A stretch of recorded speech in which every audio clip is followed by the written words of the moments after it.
where you call them super predators, African Americans are super predators, and they've never forgotten it. They've never forgotten it, Joe. No, sir, it's his 2 minutes. So you did that, and they call you a super predator, and I'm letting people out of jail now that you have treated the African American population community, you have treated the black community about as bad as anybody in this country. You did the 1990, and that's why, if you look at the polls, I'm doing better than any Republican has done in a long time, because they saw what you did. You call them super predators, and you've called them worse than that, because you look back at your testimony over the years, you've called them a lot worse than that. As far as the church is concerned, and as far as the generals are concerned, we just got the support of 250 military leaders and generals, total support. Law enforcement, almost every law enforcement group in the United States. I have Florida, I have Texas, I have Ohio, I have Portland. The sheriff just came out today and he said, I support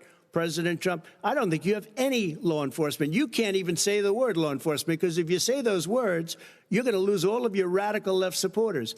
And why aren't you saying those words, Joe? Why don't you say the words law enforcement? Because you know what? If they called us in Portland, we would put out that fire in a half an hour, but they won't do it because they're run by radical left Democrats. If you look at Chicago, if you look at any place you want to look, Seattle, they heard we were coming in the following day, and they put up their hands, and we got back Seattle. Minneapolis, we got it back, Joe, because we believe in law and order, but you don't. The top 10 cities and just about the top 40 cities are run by Democrats and, in many cases, radical left. And they've got you wrapped around their finger, Joe, to a point where you don't want to say anything about law and order. And I'll tell you what, the people of this country want and demand law and order, and you're afraid to even say it.